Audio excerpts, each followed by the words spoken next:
दुनिया ने बहुत से ताकतवर साम्राज्य देखे हैं। ब्रिटिश और स्पेनिश साम्राज्य सबसे बड़े थे। उन्होंने विशाल भूमि और लोगों पर राज किया। ये साम्राज्य अपने उपनिवेशों से संसाधन लेकर अमीर हुए। अंग्रेज भारत से मसाले और कपास ले जाते थे। स्पेनिश दक्षिण अमेरिका से सोना और चांदी ले जाते थे। इस शोषण ने साम्राज्यों को अमीर बनाया, हालांकि इसने कई उपनिवेशों को गरीब और संघर्षरत छोड़ दिया। इस शोषण के प्रभाव आज भी महसूस किए जाते हैं। साम्राज्यों की चाह ने दुनिया पर गहरे घाव छोड़ दिए। देश बंट गए, संस्कृतियां अस्त व्यस्त हो गईं और संसाधनों को लूटा गया।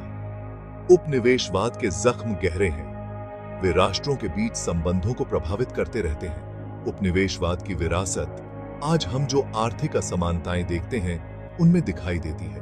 कई पूर्व उपनिवेश अभी भी अपनी अर्थव्यवस्थाओं को विकसित करने के लिए संघर्ष कर रहे हैं। उन्हें गरीबी, बुनियादी ढांचे की कमी और शिक्षा और स्वास्थ्य सेवा तक सीमित पहुंच जैसी चुनौतियों का सामना करना पड़ता है। औपनिवेशिक शक्तियों द्वारा खींची गई मन आर्बिट्रारी सीमाओं के कारण संघर्ष और अस्थिरता पैदा हुई।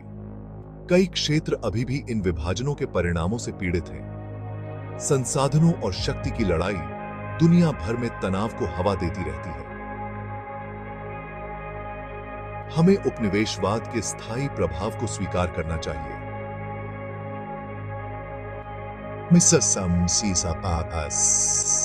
से भविष्य की ओर काम करना चाहिए, जहां सभी राष्ट्रों को समान रूप से आगे बढ़ने का अवसर मिले। दूसरे विश्व युद्ध के बाद दुनिया ने शक्ति में बदलाव देखा। यूरोपीय साम्राज्य का पतन हुआ, लेकिन नियंत्रण की इच्छा कम नहीं हुई। नई शक्तियां उभरी जो अक्सर आर्थिक और सैन्य प्रभाव का इस्तेमाल करती थीं। संयुक्त राज्य अमेरिका अपने विशाल संसाधनों के साथ एक प्रमुख शक्ति बन गया। इसने दुनिया भर के संघर्षों में हस्तक्षेप किया। अक्सर इसे लोकतंत्र को बढ़ावा देने के रूप में उचित ठहराया। हालांकि इन हस्तक्षेपों ने अक्सर रणनीतिक हितों की पूर्ति की, संसाधनों और बाजारों तक पहुंच को सुरक्षित किया। शीत युद्ध के दौर ने दुनिया को दो खेमों में बांटा हुआ देखा। इससे छद्म युद्ध हुए और दुनिया भर में हथियारों की होड़ तेज हुई। वैचारिक प्रभुत्व की खोज अक्सर स्थानीय आबादी की कीमत पर होती थी। शीत युद्ध की समाप्ति से संघर्षों का अंत नहीं हुआ। आतंकवाद से लेकर जलवायु परिवर्तन तक नई चुनौतियां उभरी। दुनिया अभी भी इस सवाल से जूझ रही है कि एक बहुध्रुवीय दुनिया में शांति और स्थिरता कैसे सुनिश्चित की जाए। तेल, जिसे अक्सर काला सोना कहा जाता है, आधुनिक युग में संघर्ष का एक प्रमुख स्रोत रहा है। तेल भंडार पर नियंत्रण के कारण दुनिया के कई हिस्सों में युद्ध, तख्तापलट और अस्थिरता पैदा हुई है। मध्य पूर्व अपने विशाल तेल भंडार के साथ इन संघर्षों का केंद्र बिंदु रहा है। विदेशी शक्तियों ने हस्तक्षेप किया है, अक्सर उन शासनों का समर्थन करते हैं जो उनके हितों की पूर्ति करते हैं। इससे इस क्षेत्र में आक्रोश और अस्थिरता फैली है। तेल की चाह का पर्यावरण पर भी विनाशकारी प्रभाव पड़ा है। तेल रिसाव हमारे महासागरों को प्रदूषित करते हैं और जीवाश्म ईंधन के जलने से जलवायु परिवर्तन में योगदान होता है। दुनिया धीरे धीरे स्वच्छ और टिकाऊ ऊर्जा स्रोतों की आवश्यकता के प्रति जाग रही है। हमें तेल पर अपनी निर्भरता को खत्म करना होगा। अक्षय ऊर्जा में निवेश न केवल एक पर्यावरणीय आवश्यकता है, बल्कि एक अधिक शांतिपूर्ण और स्थायी भविष्य की ओर एक मार्ग भी है। युद्ध और शोषण के परिणाम आम लोगों द्वारा सबसे अधिक तीव्रता से महसूस किए जाते हैं। लाखों लोग अपने घरों से विस्थापित हो जाते हैं, अपने ही देशों में शरणार्थी बन जाते हैं या विदेशों में शरण मांगते हैं। परिवार बिखर जाते हैं और बच्चे हिंसा और अनिश्चितता के बीच पलते हैं। संघर्ष की मानवीय कीमत अथाह है। यह शांति और स्थिरता की तत्काल आवश्यकता की एक कठोर याद दिलाता है। सत्ता और लाभ की खोज अक्सर मानवाधिकारों की कीमत पर होती है। संघर्ष क्षेत्रों में लोगों को हिंसा, उत्पीड़न और अत्याचार का सामना करना पड़ता है। उनकी आवाजें अक्सर दबा दी जाती हैं, उनकी कहानियां अनसुनी कर दी जाती हैं। जो पीड़ित हैं, उनके साथ एकजुटता से खड़े रहने के लिए इन आवाजों को बुलंद करना हमारा कर्तव्य है। हमें ऐसी दुनिया की दिशा में काम करना चाहिए जहां सभी को शांति और सम्मान से जीने का अधिकार हो। भाग 6, असंतुलित दुनिया। वर्तमान वैश्विक व्यवस्था टिकाऊ नहीं है। अंतहीन विकास और उपभोग की खोज हमारे ग्रह को उसकी सीमा तक धकेल रही है।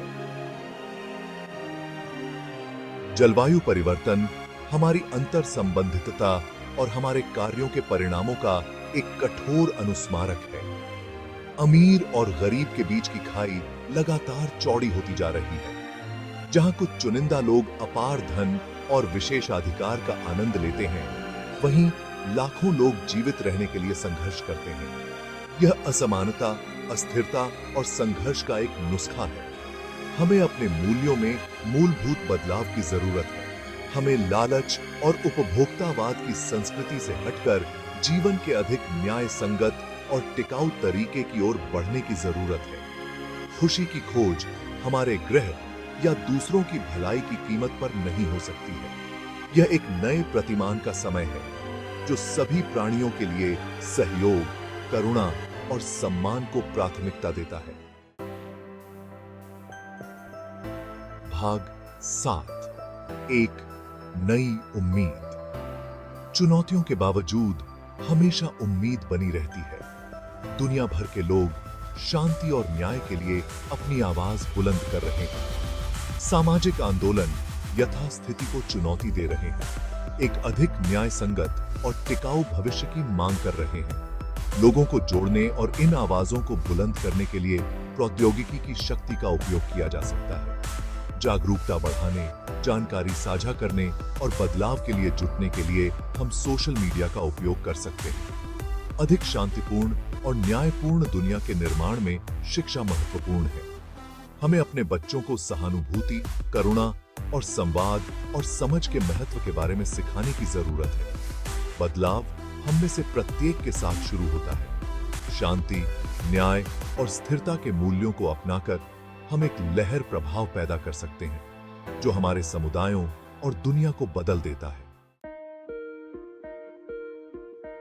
भाग 8, एक साझा भविष्य का निर्माण।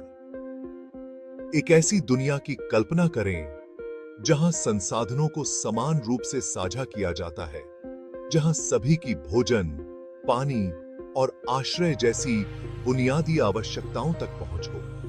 एक ऐसी दुनिया की कल्पना करें जहां मतभेदों का जश्न मनाया जाता है और संवाद और समझ के माध्यम से संघर्षों का समाधान किया जाता है। यह एक दूर का सपना लग सकता है, लेकिन यह एक ऐसा भविष्य है जिसे हम एक साथ बना सकते हैं। यह हमारी साझा मानवता, हमारी अंतर संबंधितता और एक दूसरे और ग्रह के प्रति हमारी जिम्मेदारी को पहचानने के साथ शुरू होता है। हमें एक शून्य योग मानसिकता से दूर जाने की जरूरत है, जहां एक व्यक्ति का लाभ दूसरे व्यक्ति की हानि हो।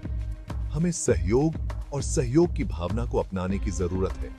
एक ऐसी दुनिया बनाने के लिए मिलकर काम करना होगा जो सभी को लाभान्वित करे। इसके लिए वैश्विक शासन में बदलाव की आवश्यकता है। प्रतियोगिता और प्रभुत्व पर आधारित प्रणाली से सहयोग और साझा जिम्मेदारी पर आधारित प्रणाली की ओर। इसके लिए हमें अपने आर्थिक मॉडल पर पुनर्विचार करने की आवश्यकता है। अंतहीन विकास से हटकर एक अधिक टिकाऊ और न्याय संगत प्रणाली की ओर बढ़ना होगा।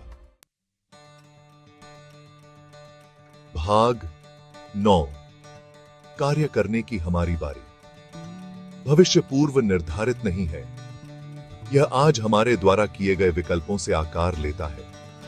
हमारे पास शोषण और संघर्ष से मुक्त दुनिया बनाने की शक्ति है, एक ऐसी दुनिया जहां शांति और न्याय की जीत हो। यह अकेले सरकारों या अंतरराष्ट्रीय संगठनों की जिम्मेदारी नहीं है, यह हम में से प्रत्येक के लिए कॉल टू एक्शन है। हम सभी अधिक शांतिपूर्ण और न्यायपूर्ण दुनिया के निर्माण में योगदान दे सकते हैं। मुद्दों के बारे में खुद को शिक्षित करके शुरुआत करें। अपने परिवार और दोस्तों के साथ सार्थक बातचीत में शामिल हों। शांति और न्याय के लिए काम करने वाले संगठनों का समर्थन करें।